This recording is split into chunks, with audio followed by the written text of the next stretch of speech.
Hi everybody, welcome back to my YouTube page. My name is Eric, and today we're going to be doing another review of the popular new crowdfunded series about the life of Jesus, The Chosen.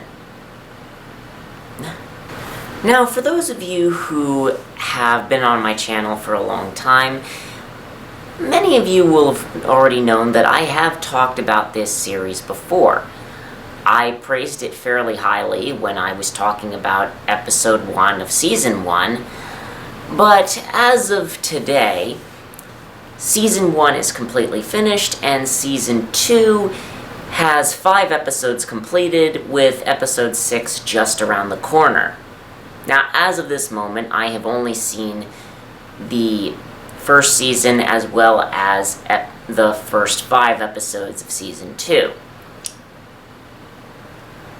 And there's a lot to talk about. Doing a review of The Chosen is incredibly difficult, at least to summarize the series as a whole. Now, as of season 2, episode 5, we're at the point right at the beginning of Jesus' ministry. There isn't just one thing that makes it good or just wins the show over to me. It's so many little things that make the series great. You know the phrase, death by 1,000 cuts? Well, this is life by 1,000 cuts, because there are so many little subtle hints, subtle things that Jesus and his apostles do and say that are really, really nice. And I love them. And they really just enrich the story and make it so fun to watch. There are plenty of Easter eggs thrown in there, I guess you could call them, such as in the scene with Nicodemus and Jesus on the balcony. John the Apostle is there writing stuff down because, you know, that's the only place where Nicodemus is really mentioned. We also see several other allusions to the fact that Matthew is the one who likes to write, whereas Peter isn't really into writing, and Matthew was the one who wrote the Gospel of Matthew. So, yes, needless to say, I do rather like this Jesus, and even when he says things that aren't really direct quotes from the Bible, they are things that are nevertheless true. Get used to difference. If we're going to have a question and answer session every time we do something you're not used to, it's going to be a very annoying time together for all of us. So, honestly, I really like it. I do also like the fact that while Jesus clearly hasn't gotten angry or yelled at anybody yet, we pretty much know that it's coming. So far, Jesus has certainly given hard teachings. He hasn't got to the point where he is just outright tearing into the Pharisees and the religious leaders and hypocrites and pretty much everybody else who was just trying to make God so inaccessible to the common people. One other thing that I do have to say that I really like is what they've done with Matthew. Now, I have to say that Matthew is probably one of the most easily likable and amusing characters in this entire series. Now, Dallas Jenkins and the others have portrayed him as a person who with what is known as Asperger's syndrome. Now, obviously in the biblical world, they didn't use that specific term, but by today's standards, he would be diagnosed as somebody who would have that. like that he's just so hilarious, but it's not so over the top that it gets so overpowering. At least not in my estimation. He is certainly, I believe, high functioning, but at the same time, it is rather noticeable that he does struggle in certain situations. He does struggle to keep his mouth shut in front of his Roman boss, to the point where his bodyguard thinks that Matthew is going to get him killed. Matthew is also incredibly intelligent and incredibly methodical to a T. Now, we don't know a whole lot about Matthew, and is this a bit of an artistic license? Yes. But again, I can't say that I don't like it. Matthew has his own personality, for better or for worse, and he is fleshed out considerably as a character here. He is a tax collector, and for the majority of this first season, he was basically on the bad side. Rather like the fact that Matthew doesn't just seamlessly come into the group.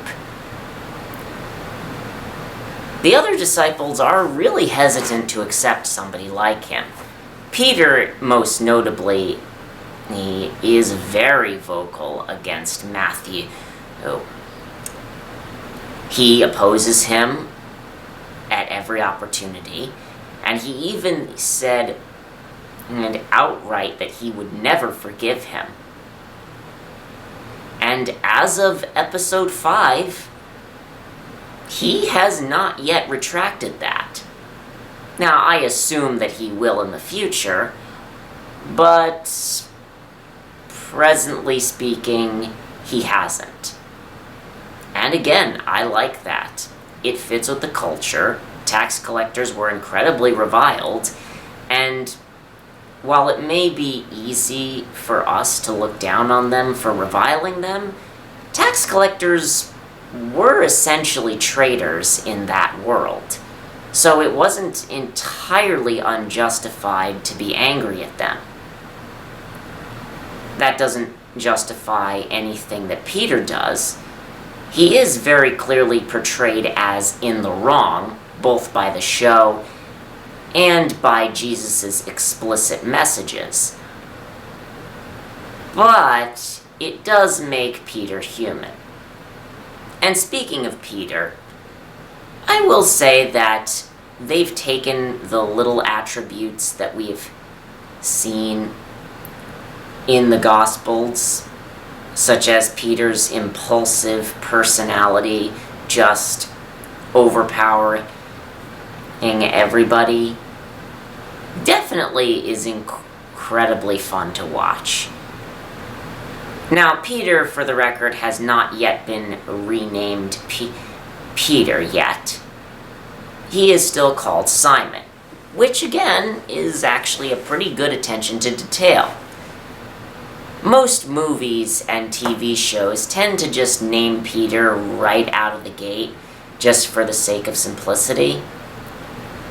But this show is taking the long way around, which again, I can't complain about.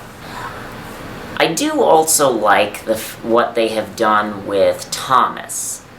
Now, Thomas is essentially a person who we again don't know a whole lot about. But Thomas is actually the person who delivers the wine to the wedding at Cana in the Gospel of John. And he miscalculates, which of course forces Jesus to step in. Now, I do like the fact that Thomas is portrayed as a person who thinks and is very methodical. He certainly calculates things quite easily, and he even brags about it at first. But I do like the fact that while this, you can certainly see how this kind of a personality trait can lead him to do what he's most famous for after the resurrection, being called a doubting Thomas. Well, at least it's not defining his character. All too often I see basically so many movies portray Thomas as basically just doubting everything. He kind of just tags along and just has to dissent at every opportunity, and that grows annoying. This is certainly more reserved. Thomas does certainly struggle to believe that Jesus could do something like turning water into wine, but he does in the end acquiesce. It's a little thing, but I do rather appreciate it. Now, as I said before, this show does take a lot of artistic liberty. But again, I can't exactly say that I don't like it. It feels incredibly natural, and it works so great that you'd almost think that it was what happened. Now, obviously, Dallas isn't saying that this is how it happened, and for all we know, it could be completely different. For example, we were introduced to Simon the Zealot in episode 4 of season 2. Now, Simon trains and fights like we would expect zealots to do. But it turns out he's actually the brother of the man who got crippled and was sitting at the pool in Bethsaida in John chapter 5. At least as far as The Chosen is concerned. Now, obviously, this is not in the Bible, but again, there's nothing to really contradict it. And that's how Simon actually gets interested in Jesus, and it's how, in the end, he decides to follow him. Now, I will also take a bit of time to talk about the antagonists. Now, we do know that the Pharisees and the Romans were essentially the antagonists in the Gospels. That being said, I do rather like what they've done with Quintus, who is the Roman centurion. He is definitely the playful overlord type, and that's intentional. He does certainly consider the Jews his playthings, and he doesn't hesitate to use lethal force and threaten them whenever he wants to get something done. But he also believes that fundamentally, he essentially deserves to rule, which is pretty narcissistic, but it's honestly what you would expect. He isn't just an indiscriminate killer, and he isn't just a brutish person who just wants to kill things. He does want to rule, but he at least wants to have fun doing it. There are also the Jewish leaders, such as one named Shmuel, who very clearly picks up on Jesus' reference to being the Son of Man. And he even references Daniel 7, which, if you've seen my most recent video about Jesus being God, you can imagine that that makes me very happy. On another note, I do like that they did flesh out Nicodemus.